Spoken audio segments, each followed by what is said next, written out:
6 মাস বয়সের ছোট বাচ্চাকে রেখে জেলে গেছে। 6 মাসের মেয়ে বেরোয় দেখে মেয়ের বয়স 17 বছর। মেয়ে বাবারে চিনে না, বাবা মেয়েরে চিনে না। মেয়েকে এখন বিয়ে দিয়ে আরেক ছেলের হাতে তুলে দিবে। মেয়ের শৈশব বাবা দেখে নাই, মেয়ের কৈশোর বাবা দেখে নাই, মেয়ের তারুণ্য দেখে নাই।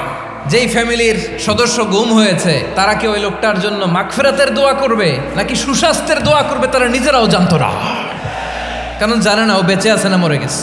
এক্সট্রা জুডিশিয়াল এর কোনো হিসাব নাই, বিচার বহির্ভূত হত্যা, এনফোর্স ডিসঅ্যাপিয়ারেন্স, গুম, যেটা সবচাইতে বড় মানবতা বিরোধী অপরাধ। কখন দিন কখন রাত কিছু জানে না, বছরের পর বছর কেটে গিয়েছে। কত মানুষ যে গুম হয়েছে তার কোনো ইয়ত্তা নাই। বিডিআর নওজওয়ানদের যারা ছাড়া পেল দেখলাম বিনা অপরাধে, কোনো অন্যায় ছাড়া, অপরাধ ছাড়া তাদের জীবন থেকে, তাদের তারুণ্যের, তাদের যৌবনের 15 বছর, 16 বছর, 17 বছর নাই। আহা, আমরা আর এরকম কোন জুলুম বাংলাদেশে দেখতে চাই না। জোরে বলেন ঠিক কিনা?